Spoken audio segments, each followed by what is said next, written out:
Hello again, I'm Jack, Dungeon Master and Storyteller, back again with another D&D video for my fellow DMs. Today, let's talk about NPCs, because nothing kills immersion faster than meeting shopkeeper number 7, who exists solely to sell your party rope and then disappears immediately after. NPCs are the soul of your world. They're actually how players feel the setting, and they're what makes your campaign memorable after the dice go away. And no, it's not only about doing 12 different accents. Calm down, you're not Matt Mercer. Everyone thinks intriguing NPCs are about being weird. Ah yes, this is Bork, the goblin accountant who only speaks in riddles about tax law.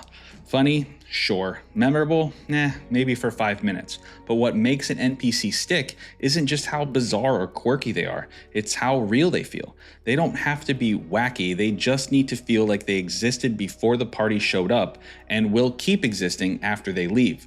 That's the difference between quest giver and character. Now, does every NPC have to be the most creative, fleshed out character and serve a higher purpose? No, of course not.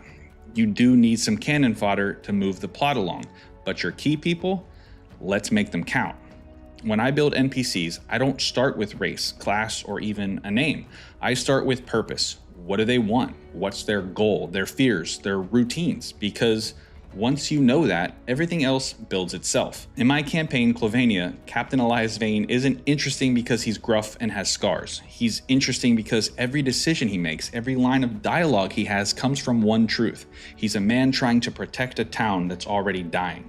That's what makes him human. That's what makes the players listen. NPCs should feel like people the players owe a reaction to. The blacksmith shouldn't just sell swords, he should tell you that his son went missing on the road you've headed down, that he's been searching day and night, and that no one will help him, that his wife is distraught and won't leave her bedside. He's now cemented in the world, he's real. The innkeeper shouldn't just hand you the keys to a room, she should ask you if you've heard the bells on the edge of the town tonight. These small hooks, these details that imply stories, that's what gets your players to start asking questions, not just rolling persuasion checks. If they want to talk to the same NPC twice, you've probably done a good job. The easiest way to make an NPC interesting is to give them contrast. Make the priest cruel, make the thief noble, make the monster sad. In Kjlovania, Vera Morningstar isn't memorable because she's mysterious. She's memorable because she knows more than what she lets on. Every sentence out of her mouth feels like a clue, and the players can't tell if they should trust her.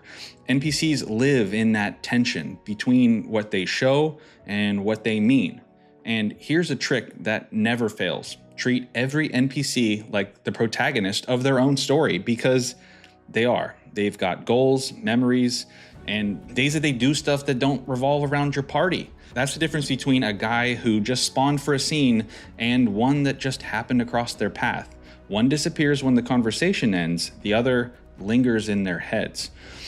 You don't have to give them a full arc, just small truths, something that they believe in. That's what makes them feel alive. So yeah, if you want intriguing NPCs, don't chase quirky all the time, chase authentic. Know what they want, give them texture, and then let them surprise you. And most importantly, give your players a reason to care about whether they live or die. The voice is the seasoning and the rest is the meal. And again, if your players are quoting your NPCs weeks later, you've done it. You've turned the background noise into legend.